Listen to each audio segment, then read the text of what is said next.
Coucou tout le monde, c'est Marshmallow LPS. Aujourd'hui dans cette nouvelle vidéo, on va débriefer ensemble le calendrier de l'Avent Little Pet Shop. Et sur ce, je peux pas plus parler, on commence tout de suite. Bon, déjà j'espère que vous avez passé un bon réveillon de Noël et un bon Noël. J'espère que vous avez eu plein de cadeaux. Du coup, on débriefe ensemble aujourd'hui le calendrier de l'Avent Little Pet Shop parce qu'il y a pas mal de choses à dire, je trouve, sur ce calendrier. Je pense que les avis vont diverger un peu. Personnellement, je suis un peu au milieu. Je suis déçue, mais à la fois, faut quand même prendre du recul. C'est pour ça que je veux faire cette vidéo. Donc, si vous n'êtes pas d'accord avec moi, je le conçois évidemment. Chacun a son propre avis. Donc voilà. Ceci étant dit, on commence. Alors je vais pas refaire la présentation de chaque figurine parce que c'est dans les vidéos dédiées. Je vous mettrai ça dans le lien en haut à droite. Il y a une playlist avec toutes les vidéos. Mais du coup, on va plutôt faire par point en mode, par exemple, il y a ça qui va pas, il y a ça qui va pas, et etc.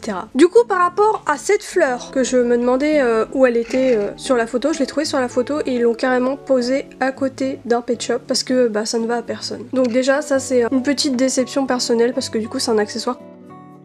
Donc ça c'est dommage. Après on a cette biche. Alors je tiens à préciser qu'elle rend bien mieux à l'écran, mais normalement elle a plus une couleur, comment je pourrais expliquer ça, un peu rouge, rouge-marron, bizarre, teinte vraiment étrange. Franchement la caméra lui fait honneur, mais IRL ça rend pas du tout comme ça. Donc quand on regardait le design sur le calendrier, il y avait un petit dégradé autour de son nez, chose qu'il n'y a pas sur cette figurine. Donc c'est vraiment dommage. Il n'y a rien d'autre à dire sur celle-là en vrai, à part que je suis un peu déçue parce que quand tu regardes la photo, elle ressemble pas à ça. Donc visuel non contractuel. En parlant de visuel non contractuel, très bonne transition pour parler de ce collier. Sur la photo il rendait pas du tout comme ça. Hein. Là ça traîne par terre, ce collier ne va à aucun LPS, à part les Danois, sauf que il y en a aucun dans le calendrier. On a ce LPS qui lui puait le plastique à mort et qui a les yeux un peu en mode couleur essence là, très bizarre. Il y a un espèce d'effet holographique dans ses yeux que je n'aime pas trop. Le plastique aussi est de très mauvaise qualité, j'ai vu que ça revenait souvent dans les stories Instagram des gens qui le déballaient. Donc c'est un peu le cas sur toutes les figurines, malheureusement la qualité elle est pas tip top. Autre point, il y a 4 biches sur le calendrier sur 8 figurines au total, je trouve que ça fait un peu beaucoup. Donc je sais pas ce que vous en pensez, mais personnellement ça je trouve ça un peu abusé. Pour rester un peu sur le côté de mauvaise qualité, il y a notamment la peinture, il y a pas mal de défauts alors que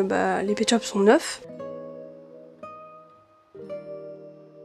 Alors que je venais de la déballer. Très bonne transition sur cette biche d'ailleurs, le collier là sur la photo, ça pendouille un petit peu vers le bas en mode vraiment comme un collier. Là ça fait vraiment une collerette, ça lui bloque la tête, donc encore un visuel non contractuel, et c'est vraiment un accessoire qu'on peut même pas se servir en jupe ou quoi, parce que ça ne va à personne, donc c'est vraiment dommage. Le serre-tête normalement ça lui va à elle, mais vous voyez c'est très mal calculé, ça fait un petit trou ici, on croirait que ça va sur un autre pet shop. On a eu ce LPS en 24e case, personnellement je suis très déçue de la 24e case. Comme vous pouvez le savoir probablement, c'est un pet shop qui était dans une blind box de la vague 2. Je ne vois pas pourquoi ils l'ont remis déjà de 1 dans ce calendrier de l'Avent, et de 2 pourquoi le mettre en 24e case. 24e case pour moi je voyais vraiment en mode un LPS exclu au calendrier, qu'on n'a pas vu ailleurs, et vraiment une pépite. C'est ça normalement un calendrier de l'Avent. Là je suis déçue. Normalement le calendrier tu le termines sur une bonne note. Là moi personnellement le calendrier de l'Avent, tout ce que je me souviens c'est que la dernière case elle était gaze. Sinon le pet shop en lui-même, hormis ça, il est magnifique. Je parle vraiment du fait qu'il soit dans le calendrier et que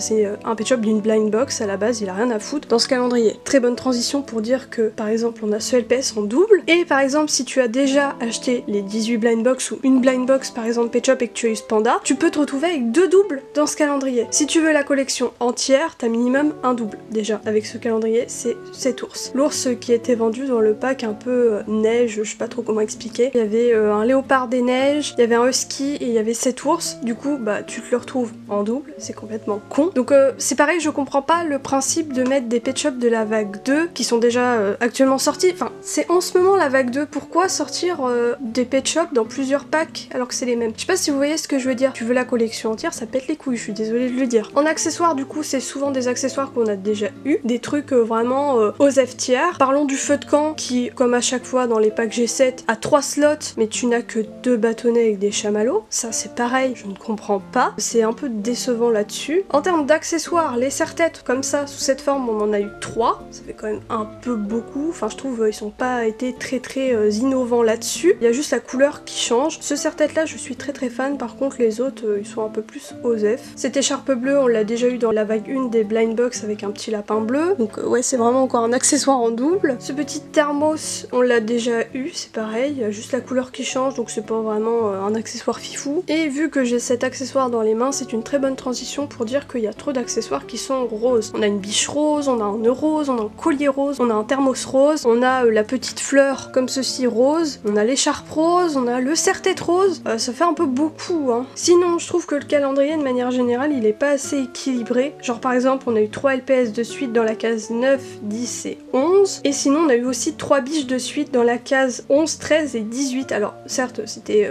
éparpillé cette fois, genre il y avait des accessoires au milieu, mais quand même ça fait 3 biches de suite. En tout cas le plus choquant je trouve c'est vraiment la case 9, 10 et 11 parce qu'il y avait vraiment plus de suspense, t'étais en mode ouais bon bah on va revoir un LPS quoi, enfin c'est un peu bizarre quoi. Sinon avis totalement personnel, mais je trouve que le calendrier de l'Avent il a un peu trop axé Noël, genre c'est des accessoires qu'on va pas pouvoir se resservir pendant le reste de l'année pour la plupart, je pense notamment au serre-tête, le thermos, tout ça c'est vraiment très hivernal, donc bon, comme j'avais dit dans une vidéo déballage d'une case, j'aurais préféré comme les calendriers de l'Avent Playmobil où c'était axé par exemple sur les thèmes cambriolage, tout ça c'est vraiment plus utilisable au moins dans le reste de l'année, donc bref, mais ça c'est un avis totalement personnel après, en soi c'est pas vraiment un point négatif, c'est moi mon avis. Petit coup de gueule sur les cartes, on en a une par calendrier, on ne sait pas laquelle on va avoir à l'avance et on s'est tous rendu compte qu'on n'avait pas les mêmes cartes, donc il y a 8 figurines au total, donc ça veut dire qu'il y a 8 cartes aléatoires et par exemple si t'es collectionneur, comme la plupart des gens qui